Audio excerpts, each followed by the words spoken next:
Hey everyone, I am Seema Khan, MSc Zoology and a B.Ed graduate. So today in this video, I am going to discuss about homeostasis in human body. So ये एक ऐसा topic है जो ज़्यादा important है और बहुत easy भी है समझने के लिए। तो होम्योस्टैसिस है क्या? ये अगर हम ह्यूमन बॉडी की बात करें तो जो internal body temperature, internal body conditions होते हैं, जैसे ब्लड शुगर लेवल हो गया, जैसे वाटर लेवल हो गया, जो water level, blood sugar level और टेम्परेचर की हम बात कर रहे हैं वो एकदम कांस्टेंट होता है एंड हम बोल सकते हैं स्टेबल होता है। जब ये सब चीज़ें स्टेबल होती है, कांस्टेंट होती है, तभी हमारे बॉडी के जो सेल्स होते हैं, जो ऑर्गन्स होते हैं, वो प्रॉपर फंक्शनिंग कर सकते हैं, हमारे बॉडी अच्छे से वर्क कर सकती है। सो यही चीज़ को हम बोलते हैं homeostasis. Homeostasis is the process of maintaining A stable internal environment of the body despite changes in the external environment।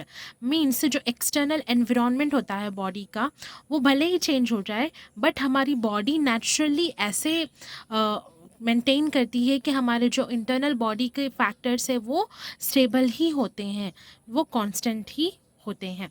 तो चलिए देखते हैं हम होम्योस्टैसिस के कुछ एग्जाम्पल्स, जिससे कि आपको ये टॉपिक और इजीली समझ में आए।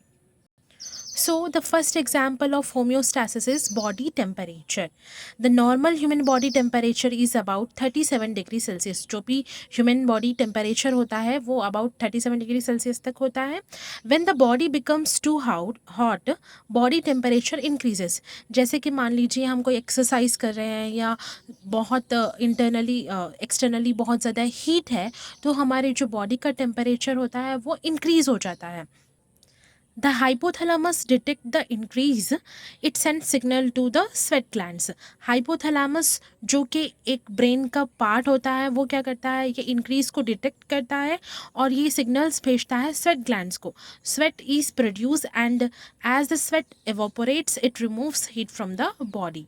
सो जो स्वेट ग्लैंड है वो स्वेट को प्रोड्यूस करता है एंड जो स्वेट है वो हमारे बॉडी में इवोपोरेट होता है और जिसकी वजह से जो एक्सेस अमाउंट ऑफ हीट है वो बॉडी से बाहर आ जाती है। Blood vessels in the skin also widen, जिसको हम वॉसोडिलेशन बोलेंगे, allowing more heat to escape. जो ब्लड वेजल्स होती है वो थोड़ी वाइड हो जाती है, थोड़ा एरिया बढ़ जाता है, जिसको हम वैसोडिलेशन बोलेंगे, जिसकी वजह से क्या होगा, मोर हीट हमारे बॉडी से एस्केप होगी। When the body becomes too cold, body temperature decreases। जैसे कभी कभार बॉडी टेम्परेचर इंक्रीज होता है, वैसे ही कभी कभार क्या होता है, बॉडी टेम्परेचर डिक्रीज भी होता है in cold conditions. In winter season we can say, so the hypothalamus detects the decrease. Again जो ब्रेन का पार्ट होता है हाइपोथैलेमस क्या करेगा, उस डिक्रीज को डिटेक्ट करेगा। It send signals to the muscles, the muscles begin shivering which produces heat. So अगर ज़्यादा कोल्ड रहा तो हमारे मसल्स शिवर करेंगे जो कि हीट को प्रोड्यूस करेंगे। Blood vessels in the skin becomes narrow, जिसको हम क्या बोलेंगे, vasoconstriction to reduce heat loss. So vasoconstriction की मदद से क्या होगा, जो ब्लड वेजल्स होंगे वो थोड़ी स्पेस कम हो जाएगा, जिसकी वजह से हीट लॉस क्या होगा, कम होगा। So if we talk about the second example, we can say blood sugar. After eating food, our blood sugar increases। जाहिर सी बात है, जो फूड हम इंटेक करते हैं उसमें शुगर लेवल ज़्यादा होता है। सो क्या होगा, the pancreas releases insulin. Insulin released by pancreas. Insulin helps cells absorb glucose. जैसे कि हम जानते हैं शुगर पेशेंट्स को भी इंसुलिन दिया जाता है जो कि ग्लूकोज लेवल को हमारे बॉडी में कम करता है।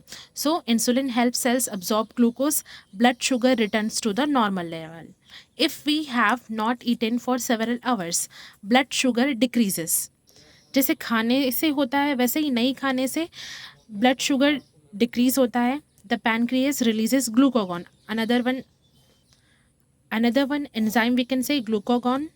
सो पैनक्रियास कब ग्लूकागॉन को रिलीज़ करेगा, जब ब्लड शुगर एकदम डाउन हो जाएगा, डिक्रीज़ हो जाएगा।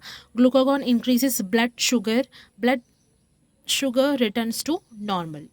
सो यहाँ पे इंसुलिन एंड ग्लूकागॉन, दो एंजाइम्स हम लोग बोल सकते हैं, दो हार्मोन्स हम लोग बोल सकते हैं जो कि पैनक्रियाज रिलीज़ करता है। इंसुलिन कब रिलीज़ होगा? जब ब्लड शुगर हाई होगा। एंड ग्लूकागॉन कब रिलीज़ करेगा? जब ब्लड शुगर एकदम लो हो जाएगा। Next example of homeostasis is water balance. If we sweat a lot, our body loses water. The kidneys save more water, less urine is produced. जाहिर सी बात है, अगर स्वेट ज़्यादा रिलीज़ होगा तो बॉडी का वाटर लेवल कम हो जाएगा, तो किडनीज क्या करेंगे? वाटर को सेव करके रखेंगे, जिसकी वजह से less urine is produced. If we drink a lot of water, the kidneys remove extra water, more urine is produce. So ये कुछ एग्जाम्पल्स हैं होम्योस्टैसिस के। होप कि आप लोगों को ये टॉपिक समझ में आया होगा। Homeostasis is nothing but the process of maintaining a stable internal environment of the body. Thank you.